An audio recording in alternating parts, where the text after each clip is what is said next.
नमस्कार। आप सभी का स्वागत, आप सभी का अभिनंदन, वेलकम। साथियों, मैं जैसा कि आप सभी को देख पा रहा हूँ, क्लासेज हमने शुरू कर दी है और आज जिस टॉपिक पर बात करेंगे काव्य का एजुकेशन पर, उस टॉपिक को आप बहुत गहराई से, बहुत मन से और बहुत अच्छे भाव के साथ सीख सकते हैं, समझ सकते हैं। जी हाँ, आज जिस टॉपिक पर हम बात करने वाले हैं वो टॉपिक है एक कहानी जिसका नाम है पटाक्षेप नहीं होगा। ये देखिए, पटाक्षेप नहीं होगा, ये कहानी है जिस पर आज हम बात करेंगे और ये कहानी क्या है इसके बारे में आज ढंग से जानेंगे। ओके, ग्रेड सेकंड के सिलेबस में पटाक्षेप नहीं होगा कहानी जो है वो बहुत ज़्यादा बच्चों की पसंद की कहानी है और आप जानते हैं कि ये जो कहानी है वो आप सभी की सिलेबस की अकॉर्डिंग पढ़ाई जा रही है। तो मेरा आप सभी से अनुरोध रहेगा कि आप सभी एज ए सिलेबस इस कहानी को सीखें, इस कहानी को थोड़ा सा मन में लाएं। तो चलिए शुरू करते हैं ये कहानी आज की। और अब आपकी क्लास शुरू हो रही है। कुछ साथी जुड़ गए हैं, कुछ साथी और अभी जुड़ेंगे। तो सभी से अनुरोध है कि क्लास को स्टार्ट करने के लिए अब हम तैयार हो जाते हैं। कहानी लिखी है हेतु भारद्वाज ने, पटाक्षेप नहीं होगा। हेतु भारद्वाज साहब के बारे में अगर बात करें तो 15 जनवरी 1937 ईस्वी में रामनेर एक गांव है जो कि बुलंदशहर यूपी में पड़ता है, वहां पर इनका जन्म हुआ। हेतु भारद्वाज साहब एक प्रख्यात लेखक हैं।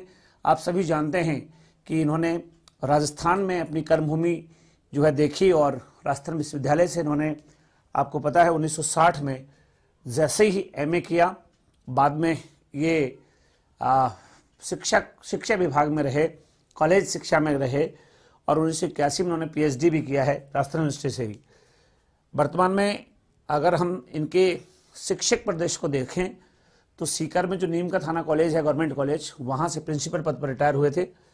और इनकी जो कुछ किताबें हैं हेतु भारद्वाज साहब की, उसमें हिंदी कथा साहित्य का इतिहास, एक है पूर्णावतार जो कि काव्य नाटक है, काव्यांग विवेचन, हिंदी भाषा उद्गम व विकास और व्यावहारिक सामान्य हिंदी जो कि व्याकरण की पुस्तक है। ये सभी इनके द्वारा लिखी गई है। सामान्य जो हिंदी है, व्याकरण की पुस्तक, हिंदी भाषा का उद्गम व विकास, काव्यांग विवेचन, ये काव्यशास्त्र की बुक है। पूर्णावतार काव्य नाटक और हिंदी कथा साहित्य का इतिहास, ये भी इनकी रचना है, कृति है। एक फोटो मैं आपके साथ शेयर कर रहा हूं। ये फोटो हेतु भारद्वाज साहब के साथ मेरी फोटो है। डॉक्टर हेतु भारद्वाज साहब के साथ जो सानिध्य उनका मिला उसको कैमरे में क्लिक किया था। तो आदरणीय सर के साथ ये मेरी एक साहित्यिक जो कार्यक्रम है, साहित्यिक सम्मेलन है, उसमें उनके साथ खींची गई फोटो है। वैसे मैं जब कोटा यूनिवर्सिटी में पीएचडी में था तो जो वहाँ पर वाइवा का बोर्ड होता है उसमें भी जो है आदरणीय हेतु भारद्वाज जी साहब मौजूद थे। तो एक याद जो है जुड़ी हुई है लेखक के साथ, जिसे आपके साथ मैं शेयर कर रहा हूँ। चलिए, आपकी कहानी है पटाक्षेप नहीं होगा। रामनेर को लेकर है, रामनेर से इनका संबंध रहा है पुराना और उसी से संबंधित एक कहानी है पटाक्षेप नहीं होगा। ग्रेड सेकंड में विशेषकर ये कहानी आपको पढ़नी है। अब आप सोच रहे होंगे कि पटाक्षेप नहीं होगा कहानी जो है क्या। तो देखिए, ये एक ऐसी कहानी है जिसमें लास्ट तक ये लेखक कहना चाहता है कि जो परिस्थितियां हैं वो बदल नहीं रही हैं, एज इट इज परिस्थितियां बनी हुई हैं और वो परिस्थितियां लाख प्रयास के बावजूद भी इस तरह से माहौल बनाया गया है कि कुछ चीज़ों का अंत होता ही नहीं है, कुछ चीज़ों का पटाक्षेप होता ही नहीं है। चलिए पढ़ते हैं कहानी। पाही चौहान जी, आचार्य वेद पंडित, रमन शर्मा जी और जो साथी उनके कमेंट एक साथ सबको दिखाइएगा। आप सभी के कमेंट जो है मैं पढ़ रहा हूं, नीचे कर दीजिएगा कमेंट को एक बार। तो चलिए अब स्टार्ट करते हैं, कहानी हम पढ़ लेते हैं। पटाक्षेप नहीं होगा। क्षमा करें, इस कहानी में कोई पात्र नहीं है क्योंकि एक गांव की कहानी है जो आदमी मिलने से आज़ादी मिलने से पहले, जो आज़ादी मिलने से पहले, आदमी नहीं, जो आज़ादी मिलने से पहले भी एक गांव था और आज़ादी के बाद भी एक गांव ही है। ओके, जब हिंदुस्तान आज़ाद हुआ तो यह गांव भी आज़ाद हो गया, क्योंकि इस गांव के लिए किसी अलग से आज़ादी की जरूरत नहीं थी। पूरे हिंदुस्तान को आज़ाद किया गया तो इस गांव को आज़ाद कर दिया गया था। और शासन व्यवस्था बदली तो इस गांव की शासन व्यवस्था बदली गई, क्योंकि इस गांव में के लिए किसी भी तरह की शासन व्यवस्था की एक्स्ट्रा जरूरत नहीं गई थी। जो भी कुछ आज़ादी के नाम पर हिंदुस्तान में हुआ, प्रत्येक गांव आज़ाद होता जा रहा था। हार्दिक माली जी, आज़ादी मिलने से पहले सरकारी कागजों में इस गांव का हुलिया कुछ इस तरह का लिखा जाता था: मौजा रामनेर, डाकखाना थारा, परगना जेवर, थाना जेवर, तहसील खुर्जा, जिला बुलंदशहर, यूनाइटेड प्रोविडेंस। ये इसका एड्रेस था। बाद में जब आज़ादी मिल गई तो इसका हुलिया थोड़ा चेंज हुआ, अब हो गया ग्राम पोस्ट रामनेर, जिला बुलंदशहर, उत्तर प्रदेश। आज़ादी ने इस गांव के हुलिये को कितना तब्दील कर दिया, ये आप देख लिए कि सारे देश के गांव ही अब जो है नई पंचायती राज व्यवस्था में जाने वाले थे। आज़ादी मिलने से पहले रामनेर गांव की शासन व्यवस्था मुखिया के हाथ में होती थी। सारा गांव मुखिया के आज्ञा अनुसार चलता था। गांव का मुखिया गांव के एक ही ठाकुर परिवार का व्यक्ति हुआ करता था। यह परंपरा थी। और आगे की बात यह है कि उसी परिवार की नई पीढ़ी का कोई पुत्र पिता के मरने पर मुखिया बन जाया करता था। इस परंपरा का कभी किसी ने विरोध नहीं किया, क्योंकि लगता था सबको कि बस बाप मुखिया है तो बेटा भी मुखिया रहेगा। कभी विरोध नहीं हुआ, तो विरोध करने की आवश्यकता थी किसी ने समझी भी नहीं, और ना कोई ने विरोध करने की हिम्मत भी जुटाई थी। पर आज़ादी मिलने के बाद भारत में एक संविधान लागू हुआ, जो समूचे देश में एक समतावादी समाज स्थापित करने के लिए बनाया गया था। जाहिर है कि रामनेर गांव में भी, यानी कि बुलंदशहर के इलाके में भी समतावादी समाज की स्थापना होनी चाहिए थी। तो भारत की जो जनता है, वो आत्मा जो है भारत की, वो तो रामनेर के जैसे गांव में निवास करती है, और इस गांव के हिस्से में उस आत्मा का छोटा सा हिस्सा तो आता ही होगा। आज़ादी से पहले गांव में ठाकुरों का राज था। कहानी अब शुरू हो रही है। पूजा धाकड़ जी, आज़ादी से पहले गांव में ठाकुरों का राज था। मुखिया ठाकुर होता था, इसलिए ठाकुरों का ठसका था। ब्राह्मण उनके लिए पूज्य थे, वे ठाकुरों की पुरोहिताई करते थे। चमार, कोली, धीवर, कुम्हार, धोबी, भंगी आदि जातियों के लोग तो ठाकुरों के लिए एक तरह से रियायत के रूप में थे। उनका काम ठाकुरों ब्राह्मणों की टहल करना होता था, और वे लोग ठाकुर ब्राह्मणों की टहल करने या कहिए कि उनके अत्याचारों को सहन करना ही अपना भाग्य मानते थे। यह क्रम कब से चला यह तो मुझे पता नहीं, पर इतना तय है कि यह तब सभी से चला होगा जब इस गांव का जन्म हुआ होगा, क्योंकि ऐसा ही सोचा जाता था कि भैया ठाकुर ब्राह्मणों की जो है चलेगी, और शेष जाति के लोग यहाँ पर क्या करेंगे, उनकी जो है सेवा चाकरी करेंगे। मैंने पहले ही कह दिया कि इस गांव की एक गांव की कहानी और इसमें कोई पात्र नहीं है, पर जो लोग इस कहानी में विद्यमान है उन्हें इसी गांव का कैसे कहूं। वैसे भी लोग इस गांव के हिस्से भर हैं, कहना सीखिए, हिस्से भर हैं, यानी कि चलती नहीं है उनकी। रामनेर गांव की यह कहानी एक अनवरत चलने वाला नाटक है, पर यह नाटक नहीं है, कहानी है। इस नाटक की शुरुआत भारत को आज़ादी मिलने के बाद शुरू हुई, और नाटक बराबर चल रहा है, बिना किसी पटाक्षेप के, बिना किसी एंड होने के। इस कहानी के जो भाग हैं अलग अलग, उसमें पहला भाग है वो है प्रारंभ वाला भाग। सुनिएगा। तो हिंदुस्तान के आज़ाद होने के साथ ही रामनेर गांव भी आज़ाद हो गया। गांव में स्वराज आने के साथ ही समतावादी समाज की स्थापना होने लगी। गांव में कई प्राथमिक पाठशालाएं खुल गई। अब तक गांव के बच्चों को पढ़ने के लिए 3 कोस दूर थोड़े के स्कूल में जाना पड़ता था। एक अदद डाकखाना भी खुल गया, तो अब तो गांव में चिट्ठियां भी लग गई हैं। मौरूसी किसान लगान का 10 गुना जमा कराकर जमीन के मालिक बन गए थे। अच्छा, ये व्यवस्था उस समय की गई थी कि किसान 10 गुना देंगे तो जो है जमीन के मालिक बन जाएंगे। अब तक वे जमींदार की जमीन के काश्तकार थे, उन्हें जमीन पे मालिकाना हक तो नहीं था, इसलिए जमींदार उन्हें जब चाहे बेदखल कर देता था। गांव का मुखिया परिवार ही जमींदार था। पर अब 10 गुना जमा कराने के बाद जो भी गांव के किसान थे, उनके खुद के घर में अब उनकी खुद के नाम पर रजिस्ट्री हो गई थी, चकबंदी हो गई थी। अब जमीनों पर मालिकाना हक किसानों को मिल गया था। आगे सुनिए। 10 गुना जमा कराने के बाद किसान जमीनों के स्वामी वापस बन गए, गांव में चकबंदी हो गई, किसानों के बिखरे खेत अब चकों में बदल गए, यानी कि अब चक बाई चक खेती चलने लगी। गांव में बिजली आ गई और खेतों की सिंचाई ट्यूबवेल से होने लगी। थोड़ा थोड़ा सा विकास हो रहा है आजादी के बाद।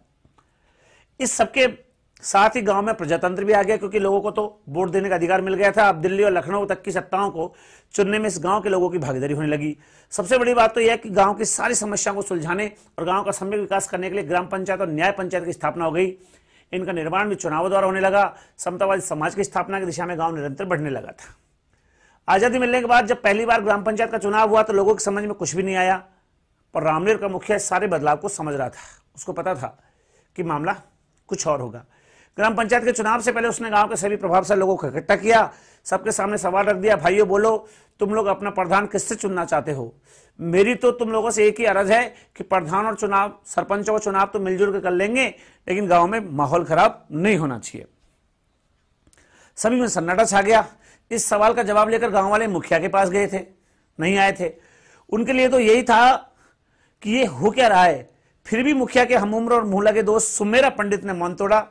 सुमेरा पंडित बोला, भाई मुखिया, हमारा तो ख्याल यह है कि प्रधान ये तुम्हें ही संभालो, अब तो तुम्हें प्रधान बन जाओ ना। भाई पंडित जी, अब अपने बुढ़ियांत में झंझट मोल नहीं लेना। मुखिया ने स्पष्ट किया। मुखिया ने कहा, नहीं मैं बूढ़ा हूं। ऐसा मुखिया चाहता नहीं है, मुखिया प्रधान ही चाहता है, वो तो घुमाया जा रहा है। ओके, आगे सुनिए। सभा में खुशर पुशर हुई। आखिर सुमेरा पंडित ने घोषणा ऐसी कर दी, तो मुखिया ऐसा करो कि यह प्रधानी की पा गए आपने छोरा राम सिंह के सिर पर धर दो। ये काम तो मुखिया तुम्हारे ही हाथन हुए हो, तो उन्होंने, मैं कौन होता हूं राम सिंह को प्रधान बनाने वाला? मुखिया ने कहा, जबकि वो चाहता है बनाना, लेकिन घुमा रहा है यहां पर। यह फैसला तो सारा गांव करेगा। अब तो भैया चुनाव का मामला है, तुम सब लोग जिसको चाहो प्रधान बनाओ। मुखिया ने पूरी संजीदगी से कहा, क्योंकि उसको भी राम सिंह को बनाना, लेकिन तरीका अलग है उसका। सभा में फिर कानाफूसी और क्वेश्चनबाजी। सुमेरा पंडित ने फिर घोषणा कर दी, मुखिया हम सबकी इच्छा है कि गांव के प्रधानी राम सिंह दई जाए। चो भाई तुम सब लोग राजी हो ना? सुमेरा ने सभा में सवाल उछाला। सबने सुमेरा के हाँ मिला दिया, किसी और से भी ऐतराज नहीं हुआ, पर मुखिया ने सबके सामने अपनी बात कह दी। देखो भाई, मेरी तो एक इच्छा है कि प्रधान कोई भी बने, पर गांव में आपसी प्यार मोहब्बत खत्म नहीं होनी चाहिए। तुम सब लोग राम सिंह को प्रधान बनाना चाहते हो, कोई दबाव नहीं है मेरी तरफ से, और सोच लो, बैर विरोध नहीं होना चाहिए। ये मुखिया सब घुमा रहा है, और राम सिंह को बेटे को प्रधान बनाने के लिए मुखिया खुद ही ये सब षड्यंत्र कर रहा है। आगे सुनिए। और वाकई इस चुनाव को लेकर रामनेर में किसी प्रकार का बैर विरोध नहीं हुआ, क्योंकि चुनाव के दिन औपचारिक रूप से राम सिंह को निर्विरोध प्रधान चुन लिया गया। सारे पंच भी मुखिया की इच्छा अनुसार निर्विरोध चुन लिए गए। 2 चमारों को पंच चुन लिया गया, क्योंकि आने हैं उस गांव के।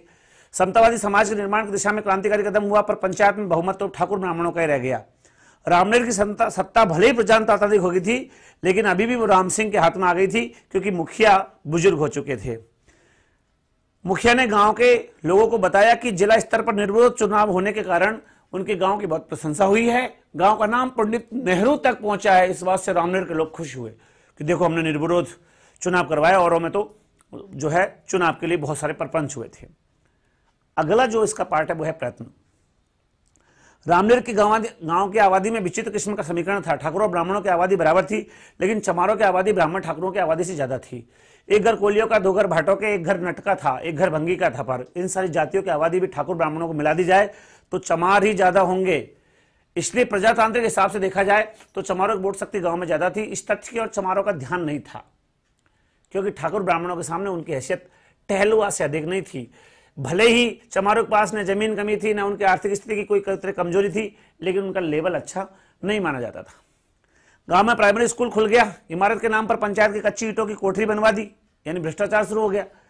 कोठरी के आगे एक छप्पर डलवा दिया, उसके सामने खाली जमीन के चारों ओर की मिट्टी डोली से घेर का बाड़ बना दिया। गांव के बच्चे दिन भर हुड़दंग मचा रहे। राम सिंह ने स्कूल में अपने ही गुर्गे यानी अपना ही चेला दयाराम को नियुक्त करवा दिया, जो स्कूल में अक्सर नहीं आता था। लो ये सेट कर लेते हैं सब। स्कूल की यही इमारत डाक खाने के काम भी आती थी, और दयाराम ही मास्टर साथ साथ डाकिया भी हो गया स्थायी तौर पर। कुल मिलाकर के यह है कि प्रधान अब सब कुछ डाउन हो गया। राम सिंह सब तरह से अपने हिसाब से काम चलाने लगा था, और जमकर पीटता था दयाराम। बच्चों में कहता कि ज्ञान की पोट का स्वाद दयाराम जो है के कारण मिल रहा है, सौभाग्य है। इसलिए गांव में ज्ञान का प्रसार बहुत कमी था, क्योंकि दयाराम का ऐसा कुछ मन नहीं था पढ़ाने में। रामनेर में पहला आश्चर्य हुआ कि गांव के 2 युवक बलवंत और महेंद्र, बलवंत है, दोनों भाई दिल्ली में जाकर कुछ नौकरी करने लगे थे। सारी परिस्थितियों के बावजूद भी वो पढ़ लिख गए थे। उनके पास सिवाय कच्चे मकान कुछ था नहीं। जाति से ब्राह्मण थे, पर उनका बाप आत्मसम्मान से जीने वाला आदमी था, इसलिए गांव के मुखिया से उनकी कभी नहीं पटी। ये दोनों ब्राह्मण भाई दिल्ली से पढ़ लिख गए हैं। जब तक मुखिया भी इनका जब भी मुखिया का विरोध करते तो मुखिया उसकी जमीन छीन लेते थे। पुलिस उनकी कुछ सुनती नहीं थी। ठीक है, एक बार उनके उच्च अधिकारियों तक खूब दौड़ धूप की, कोई नतीजा नहीं निकला। एक दिन जो पुलिस है उसने भी मुखिया का साथ दिया और हुआ ये कि ये देखिए, जब भी विरोध करते तो मुखिया पिटवा देता।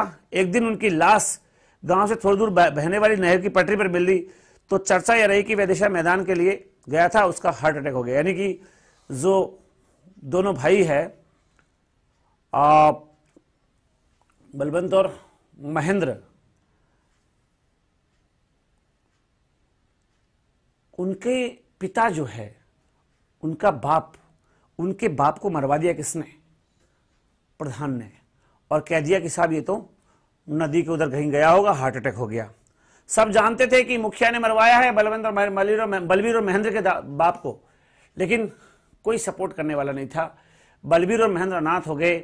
उनकी माँ तो पहले गुजर चुकी थी, गांव में उनका कोई नहीं था। मामा उनको दिल्ली ले गया, वहां पे पढ़ लिख गए, लेकिन उनके मन में गुस्सा था कि मुखिया जी सबक तो सिखाएंगे तुमको।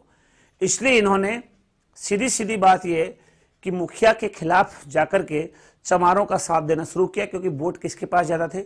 चमारों के ज्यादा थे। अगली बात देखिए, यहां पर दिल्ली में रहते हुए वो योजना पर विचार करते रहे। पंचायत चुनाव में किस चमार को प्रधान के पद पर प्रत्याशी बनाएंगे, ऐसा सपना देखते रहे। दिल्ली में उन्होंने ये भी तय कर लिया कि फगना को प्रधान पद का प्रत्याशी बनाया जाएगा। क्यों? क्योंकि फगना थोड़ा पढ़ा लिखा है, समझदार है और आर्थिक रूप से संपन्न भी है। ये उन्होंने तय कर लिया, क्योंकि वोट तो चुनाव चमारों के ज्यादा है, तो फगना को बना सकते हैं। ग्राम पंचायत के चुनाव में घोषणा हुई, बलबीर महेंद्र गांव आ गए, फगना से बात की और फगना ने इनका साथ कहा कि ठाकुर ब्राह्मणों को अगर औकात दिखानी है तो फगना तुम चुनाव लड़ो और राम सिंह तुम्हारा शोषण बंद करे, प्रधान तुम्हारा शोषण करे, इसके लिए तुम्हें चुनाव में उनको हराना होगा। फगना को लगा कि लोगों की बातों में दम है, महेंद्र बलबीर सही कह रहे हैं, इसलिए फगना ने धीरे धीरे करके चमारों को तलाशना शुरू कर दिया। चमारों ने सोचा कि चलो एक काम करते हैं, फगना को चुनाव लड़वा देते हैं। बलबीर महेंद्र में जोश आ गया और रामनेर की प्रधानी का सेहरा अब फगना के बंदे, ऐसा उन्होंने दिमाग में सब लोगों के भर दिया। ओके, अगली बात सुनिए।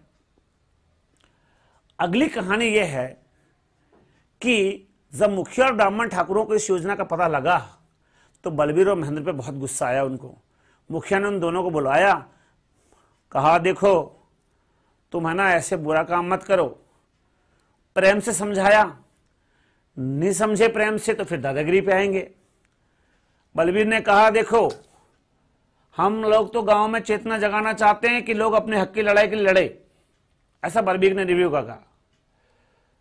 तो सुमेरा पंडित जो गुर्गा है, चमचा है प्रधान जी का, वो क्या बोला, तो भैया ससुर चमारन नहीं चांद पे बैठा रहे थे तो से जुलम बंद रह जाएगा का? मतलब चमारों को चांद पे बैठा देंगे तो जुलम बंद हो जाएगा? मतलब उनको मत चुनाव में आगे बढ़ाओ। तो महेंद्र ने कहा कि भाई चांद पे कौन बिठा रहा है, समानता का अधिकार है, चुनाव लड़ने दो। तो सुमेरा ने कहा ठीक है तुम जाओ, चमारन मिल जाओ। और गुस्सा आ रहा है, सुमेरा को बहुत गुस्सा आ रहा था। बलबीर ने कह दिया जो भी हो हम तो चुनाव लड़वाएंगे। मुखिया को समझ में नहीं आ रहा ये बलबीर महेंद्र पे कैसे काबू पाए। मास्टर दयाराम ने औकात दिखाई, तैस में आके कहा मैं बताऊं हमको क्या ठीक लगता है। कुल मिला के ये धमका रहा है बलबीर और महेंद्र को। राम सिंह विनम्र होकर बोला भैया तुम लोग गांव में फांक क्यों डाल रहे हो, तुम ये आग मत लगाओ वरना चमारों क्या हिम्मत है।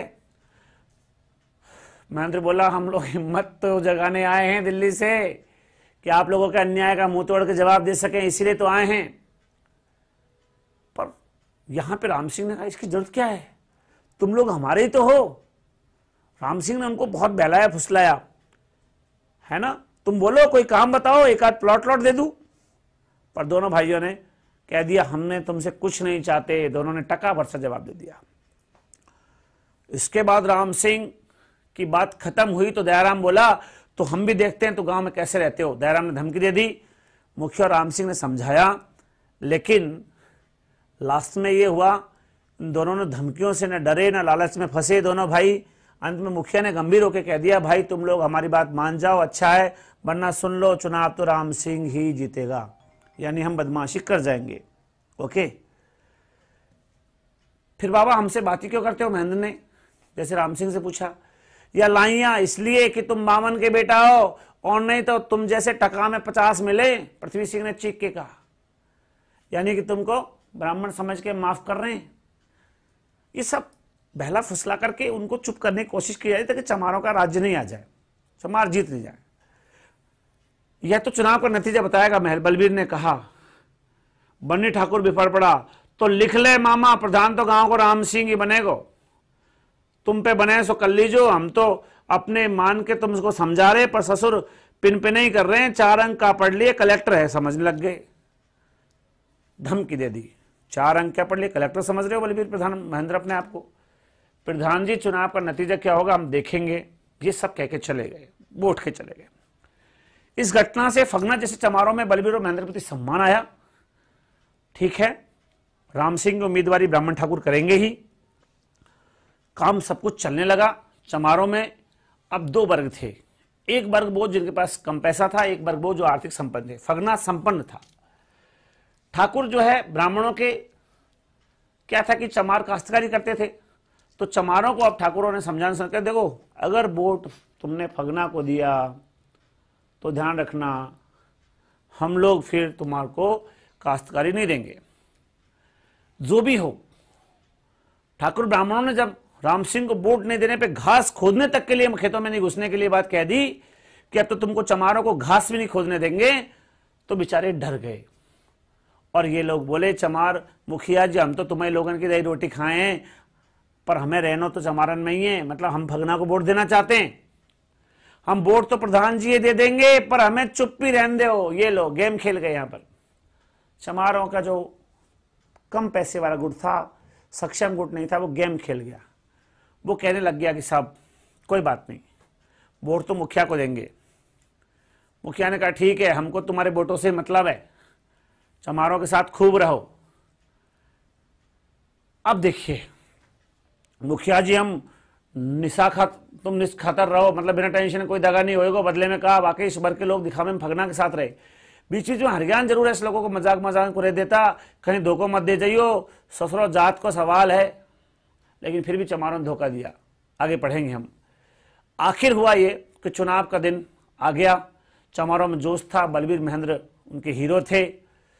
चमारों के वोट फगना को पूरे नहीं मिले। फगना निराश हुआ, बलबीर महेंद्र भी निराश हुए, और बात यह है कि राम सिंह चुनाव में जीत गया। अब क्या हो सकता है, चुनाव परिणाम हो गए। उसके बाद में बलबीर और महेंद्र जो है उनको मुखिया ने बुलाया, समझाया और उनसे कहा कि तुमने देख लिया, जीते हम ही। राम सिंह विजय के उल्लास में था, बोला कर लिया सारे एक चमारों को एक, अब बैठो जाके बलबीर महेंद्र उन्हीं की गोद में। बलबीर महेंद्र अंदर अंदर सुलग रहे थे कि चमारों ने धोखा दे दिया, लेकिन कोई बात नहीं। उन्होंने सोचा ये आखिरी चुनाव, थोड़ी आगे देखेंगे। तो फिर दयाराम ने कहा तुम्हारे लिए आखिरी समझ लो। इसका मतलब मार देंगे, धमकी दे रहा है दयाराम। चलते चलते महेंद्र कह गया कि वह भी अब दूर नहीं है दयाराम, देख लेंगे। रात को फगना बलबीर महेंद्र के पास आया। बलबीर ने गुरु ज्ञान दिया कि कोई बात नहीं, हो गया फगना, जो भी होना था, टेंशन मत करो, अगली लड़ाई कठिन होगी। इस बार तुम हार गए, अगली लड़ाई जरूर कठिन होगी, अगले चुनावों की तैयारी करो, चमारों को फिर संगठित करो। अब उसके बाद में आगे धीरे धीरे करके बलबीर महेंद्र तो अपने घर में थे बेचारे, उनको कुछ लोगों ने पीट दिया, सुबह उठ नहीं पाए। फगनार को चमार बैलगाड़ी में डाल के उनको ले गए थाने में। थानेदार ने भी उनको जो है कोई खास सपोर्ट नहीं किया, रिपोर्ट लिखी नहीं, धमका दिया, मरम पट्टी कराई, बेचारों ने दिल्ली चले गए। काफी दिन तक तो बलबीर और महेंद्र ने पानी गांव की ओर मुंह भी नहीं किया, और बहुत बेइज्जती हो गई थी उनकी, पीट पाट दिया उनको। लेकिन बाद में हुआ ये कि ब्राह्मण ठाकुर गठबंधन ज्यादा मजबूत हो गया और समतावादी समाज की ओर रामनेर बढ़ने लगा, क्योंकि चमार अब जो है इकट्ठे होने वापस लगे थे। प्रत्याशा, ये इसका तीसरा हिस्सा है। विधान में प्रावधान रखा गया कि पंचायतों चुनाव हर 3 साल बाद होंगे। इस नियम का पालन होने लगा। अब क्या है, रामनेर का प्रधान राम सिंह ही बने हुआ था, तो चुनाव 7 साल तक हो नहीं पाए, क्योंकि बीच में ऐसी प्रॉब्लम हो गई। सत्ताधारी जो दल था उसने अपनी सुविधा अनुसार चुनाव को आगे पीछे कर दिया। 7 साल तक राम सिंह प्रधान बना रहा। राम सिंह ने अपने परिवार की हालत बढ़िया कर ली और और वो दयाराम जो था वो खूब पैसे वाला हो गया, क्योंकि उसके गुर्गे सारे पैसे वाले हो गए। ब्राह्मण ठाकुर चमारों का शोषण करते रहे। चमारों में जरूर थोड़े से यहां पर यह था कि अब की बार अगले चुनाव में ठाकुर ब्राह्मणों को बताएंगे। कुछ लोग मजदूरी करने लगे, कुछ चमारों के लड़के अब जो है थोड़े से बोलने लगे, तो उन पर गुंडाई कम होने लगी। संपन्न चमारों ने मजदूरों को सहारा दिया, फगना सारे चमारों को संगठित करने लगा। कुल मिलाकर के अब धीरे धीरे चमार भी ब्राह्मण ठाकुरों के सामने खड़े होने लग गए थे। इस तरह देखा जाए तो कुछ चुनौतियां आई, लेकिन थोड़ी थोड़ी प्रोग्रेस हुई है। अब दलित जो है चमार हैं वो थोड़े से बढ़ रहे हैं। इसके बाद आगे की बात यह है कि जब राम सिंह का जो है पूरी तरह मुक्ति हो गई राम सिंह की, क्योंकि मुखिया पहले जो राम सिंह के पिता थे वो डेथ हो गई, तो राम सिंह के लोग अब गुंडागिर्दी तक करने लग गए। लेकिन इसमें चमारों ने भी खुल के विरोध करना शुरू कर दिया और बाद में चमारों को हाथ लगाना आसान नहीं हुआ। अब उसके बाद फिर चुनाव की घोषणा हो गई। बलबीर महेंद्र फिर आए हैं। नहीं, बलबीर महेंद्र इस बार आए नहीं, फगना खुद उनके पास दिल्ली गया है। उन्होंने कहा कि चुनाव लड़ना है, तो फगना ने उनसे कहा कि देखो भाई हम तो चुनाव लड़ेंगे, गांव आओ। उन्होंने मना कर दिया कि देखो अब पहले तो हम आएंगे नहीं, हाँ वोट डालने के दिन आ जाएंगे और तुम अब चले जाओ। तो उन्होंने कहा फगना ने ऐसे नहीं, राग तुम्हारा छेड़ा हुआ है तो पहले की जैसा नहीं होगा, इस बार चमार धोखा नहीं देंगे, पहले ही आओ। दोनों भाइयों को विश्वास नहीं था, पिछली मार भी उनको पड़ी थी, फिर भी दोनों ने कह दिया कोई बात नहीं, चुनाव के एक सप्ताह पहले आ जाएंगे। एक सप्ताह पहले दोनों चुनाव के बलबीर और महेंद्र रामनेर गांव पहुंच गए। फगना को इस बार लग रहा था कि ठाकुर ब्राह्मणों के खिलाफ हैं चमार, जीतेंगे। राम सिंह को पता था कि प्रॉब्लम होगी। अब देखिए राम सिंह ने षड्यंत्र करना शुरू किया है। बलबीर और महेंद्र के नाम वोटर लिस्ट गायब कर दिए, पहली चीज। दूसरी बात, जो चमार जो थे जो बाहर नौकरी कर रहे थे उनके भी नाम हटवा दिए और ठाकुर ब्राह्मणों में किसी का नाम कटा नहीं। बलबीर वीडियो के पास गए, वीडियो ने कुछ खास नहीं कहा, बोले अब चुनाव का टाइम आ गया, कुछ नहीं हो सकता। वोटर लिस्ट लेकर गांव आ गए, लोगों को समझाया, कोई प्रयास सफल नहीं हुआ। बलबीर के जो है बलबीर महेंद्र का कच्चा मकान गिरा दिया और बहुत कुछ उनके साथ बुरा होने लगा। लेकिन चमारों के हौसले बुलंद थे, मरने मारने पर उतारू थे। अब की बार चमारों का वोट जो है चमारों को ही जाए, ऐसे प्रयास थे। नौकरी करने वाले पहले गांव आ गए, उनके नाम वोट लिस्ट में गायब थे पर जोश में थे। टकराव होने की कोशिश थी, लेकिन चमारों की एकता देख करके ठाकुर ब्राह्मण डर गए, क्योंकि चमारों का गुट ज्यादा था। चुनाव से 2 दिन पूर्व पार्टी चुनाव में आ गई। जो चुनाव अधिकारी था रणवीर सिंह, चूंकि वो राजपूत है, तो ठाकुर ब्राह्मणों के गुट की ओर चला गया। यानी कि रात को पार्टी दे दी राम सिंह ने, उसको दावत पे बुला लिया, खाना वाना खिला के उसको सेट कर लिया। अब राम सिंह के साथ जब रणवीर सिंह चुनाव अधिकारी की पार्टी वार्टी चल रही थी, तो उसने कह दिया कि हमारा सपोर्ट कर। तो राम सिंह ने कहा सिंह साहब जैसे वो चुनाव में जीत मेरी होनी चाहिए, वरना हमारी तो नाक ही कट जाएगी, इन चमट्टों के सामने निकलने लायक भी नहीं रहेंगे। रणवीर सिंह ने पहले कोई प्रतिक्रिया दी नहीं, पर राम सिंह की शिक्षक अच्छी नहीं थी। उसने कहा आप जो भी चाहेंगे कर देंगे। एक गड्डी रणवीर सिंह की जेब में राम सिंह ने दे दी और चुनाव से पहले ही चुनाव पार्टी को एक तरह से खरीद लिया। अब देखिए चुनाव का समय है, जो जो चुनाव के लिए आए हैं, चुनाव पेटी पहले सील हुई है, हस्ताक्षर करवा लिए एजेंटों के। राम सिंह का एजेंट बन्नी था तो फगना का इतवारी है। पोलिंग बूथ की व्यवस्था हो गई है, सब कुछ ठीक है। बन्नी लास्ट में इतवारी को लेके चाय पिलाने चला गया और इतवारी जो फगना का एजेंट चाय पीने गया, इतने में वहां पे जो चमारों के वोट थे वो सारे के सारे वोट फर्जी डाल दिए गए राजपूत ब्राह्मणों के द्वारा। फिर चमार वोट डालने आए तो ज्यादातर वोट उनके डल चुके थे। चमारों ने खूब कोशिश की, लेकिन उसके बावजूद भी परिणाम बुरा हुआ। चमार महिलाएं वोट डालने आई, गहने कपड़े थे, जोश था, उल्लास था, जिताएंगे इस बार, फगना को जिताएंगे। लेकिन देखिए यहां पे एक बात आपको गौर करनी पड़ेगी कि जो चुनाव है ना,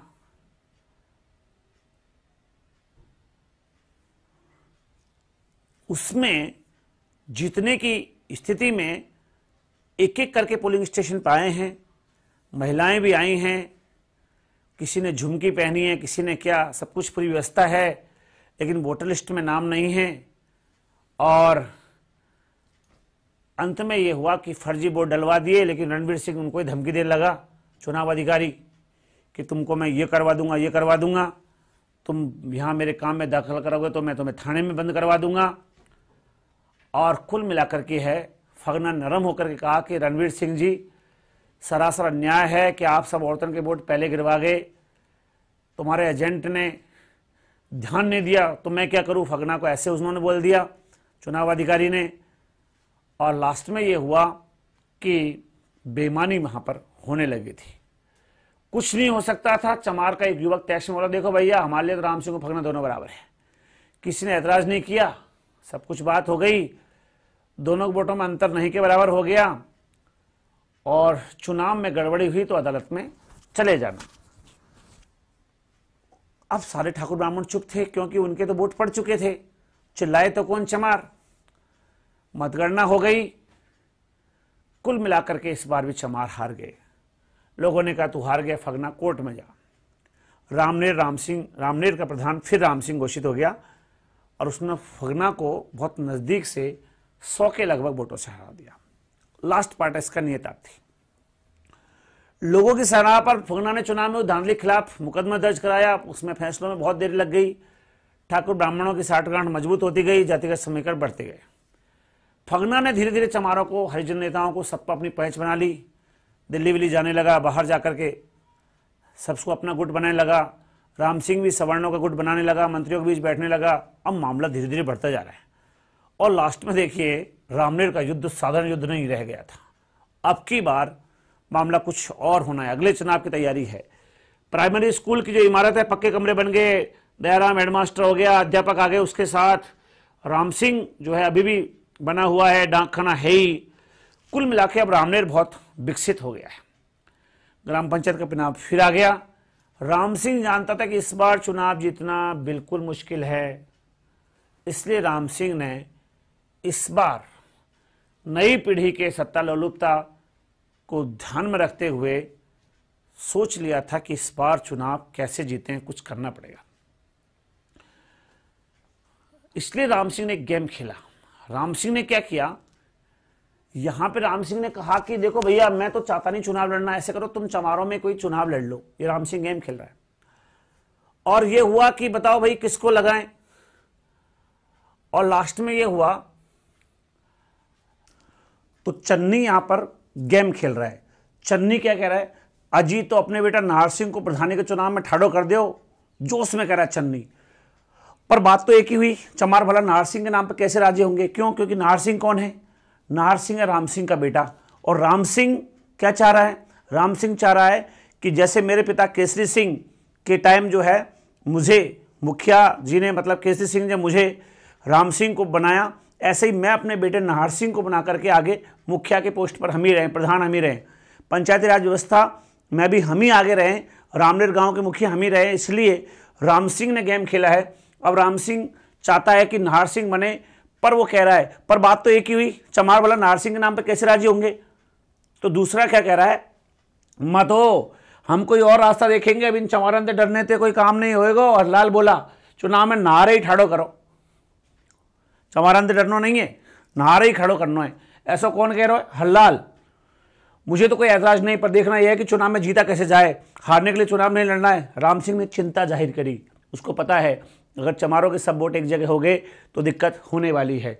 अजी सब देख लेंगे, तुम तो नारे तैयार करो, कोई न कोई रास्ता निकालेंगे। सुमेरा का पोता है बिहारी, सुमेरा पहले ही गुर गया राम सिंह का, और अब उसका पोता बिहारी समर्थन कर रहा है, देख लेंगे, तुम तो खड़ो करो नाहर सिंह है। यानी राम सिंह के बेटे नाहर सिंह को प्रधानी के लिए इतना प्रयास किया जा रहा है। भाई वो तुम लोगों की आज्ञा थोड़ी टाल सकता है, पर ब्राह्मण ठाकुरों में से कोई और खड़ा होना चाहे तो मुझे कोई ऐतराज नहीं है, मैं तन मन धन से उसकी जिताने की कोशिश करूंगा, राम सिंह ने दृढ़ता से कहा। यहां पर राम सिंह चेक कर रहा है कि ऐसा तो नहीं है कहीं ब्राह्मण ठाकुरों में कोई और भी चाह रहा हो, तो चमारों से बाद में निपटेंगे, पहले इनसे तो निपट लें।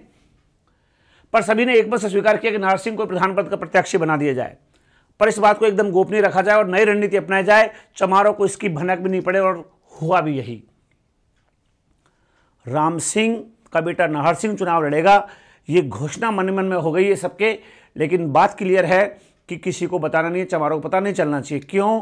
क्योंकि चमारों में आगे आप देखेंगे कि लच्छी राम को लड़ाया जा रहा है और लच्छी राम के पैरेलल में कोई और खड़ा किया जाएगा। चूंकि फगना के विरोध में है राम सिंह, इसलिए हो सकता है कोई और आए, लेकिन जो चमार हैं उनको भी ये पता है अच्छे से कि लच्छी राम राम सिंह का चमचा है, राम सिंह का स्थायी कर्जदार है, इसलिए लच्छी राम को चमार स्वीकार नहीं करेंगे। इसलिए चमारों ने कोशिश की कि कोई और चूज किया जाए। वो आगे जाके देखना, आप इतवारी को चुनेंगे और मुकाबला फिर इतवारी और लच्छी राम के बीच में होने वाला है, लेकिन नाहर सिंह बीच में एंट्री करेगा गुपचुप तरीके से। देखिए आप बैकडोर एंट्री कैसे होती है। भाई वो तुम लोगों की आज्ञा थोड़ी टाल सकता है, पर ब्राह्मण ठाकुरों में से कोई और खड़ा होना चाहे, ऐसा राम सिंह ने कह दिया कि नाहर सिंह को लड़ा तो दूंगा। तय हो गया, गोपनीय रखेंगे, नाहर सिंह चुनाव लड़ेगा। राम सिंह ने पंचायत भवन में रामनेर के सभी लोगों की बैठक बुलाई। ब्राह्मण, ठाकुर, चमार, कोली, नट, भंगी पहले तो इधर की बातें करती रही, ये सब फालतू बातें हुई ताकि माहौल सेट किया जाए। राम सिंह ने गंभीर होकर सदैव स्वर में सबको संबोधित किया, भाइयों अब गेम शुरू हो रहा है नाहर सिंह के लिए। भाइयों, गांव की हालत दिनों दिन बिगड़ती जा रही है, क्योंकि हम लोग आपस में लड़ते रहते हैं। अब कोई रास्ता निकालो कि गांव में अमन चैन कायम हो जाए। ग्राम में अमन चैन तो प्रधान जी तुम्हें ते खोयो है, अब सब मटिया मेट करके हम ते पूछ रहे हो। फगना ने सीधा व्यंग कर दिया। फगना ने कर दिया, अरे प्रधान जी वोटर चक्कर, तुमने तो माहौल खराब कर रखा है और हमको ही ज्ञान दे रहे हो। भाई फगना, हो सकता है कि गलतियां तुमसे भी हुई हो, मुझसे भी हुई हो। मैं आप सभी से अपनी भूलों के लिए माफी मांगता हूं। राम सिंह ने हाथ जोड़ के लिए, अब तो जोड़ लेगा, चुनाव का मामला है। अब मैं प्रधान नहीं रहना चाहता। मैंने आप सभी को इसलिए बुलाया कि प्रधानी के इस ताटक मंडल को अब और किसी और को दे दो, मुझे छुट्टी दे दो। अब ये सब बनावटी बात है। चाहता अपने बेटे नाहर सिंह के लिए चुनाव है, पर यह हमारे में तो तुमने भी तो कछु सोचो होएगो। चन्नी ने सवाल कर दिया प्रधान जी से, प्रधान जी तुमने तो सोचो होएगो कछु। मेरा सोचना तो अब यह है कि हम सब मिलकर प्रधान का चुनाव निर्विरोध करें, और मेरी दिली इच्छा है कि इस बार कोई जाटव भाई प्रधान बने। राम सिंह ने अविचल भाव से कहा। जाटव का मतलब चमार जो जाति है उसी के लिए यूज हुआ है शब्द। राम सिंह ने कहा, मैं तो जाटव भैया को प्रधान बनाना चाहता हूं। अब राम सिंह इतना चाहता नहीं है, बेचारे दलित दलित रहे, वंचित रहे। इस कहानी का सार भी तो यही है। हाँ, राम सिंह की बात सुनकर सब लोग चुप हो गए। चमारों के लिए राम सिंह का यह प्रस्ताव अप्रत्याशित था। राम सिंह चमारों के लिए सपोर्ट करेगा, मुश्किल। इसलिए उनके समझ में कुछ नहीं आया। ठाकुर ब्राह्मण भी एक बार भी कुछ नहीं बोले, पर उनमें खुशर पुशर करने लग गए, क्योंकि ठाकुर ब्राह्मणों को पता था रणनीति का कि चुपचाप नाहर सिंह को लड़ाएंगे, चमारों को ऐसे ही झांसा देंगे कि हम तुम्हारे लिए हैं। ये मामला इतना आसान ना है प्रधान जी, यह मामले पर अच्छी तरह विचार कर लो, हरलाल ने कहा। मैंने तो खूब सोच लिया, गांव में तभी शांति होगी जब कोई जाटा भाई प्रधान बने। राम सिंह ने पूरी गंभीरता धारण कर रखी थी। तो ऐसा करो प्रधान जी, तुम ही कहो जाटा भैया को नाम ले दो, हम भाई ये गांव को प्रधान मान लेंगे। चन्नी ने प्रस्ताव रख दिया। ना भाई ना, मुझसे इस झंझट से बिल्कुल अलग रखो। राम सिंह ने संजीदगी से कहा, नहीं भैया मुझे मत लगाओ इसमें। राम सिंह ने कहा, नहीं मैं नहीं करूंगा घोषणा, वो तुम ही करो।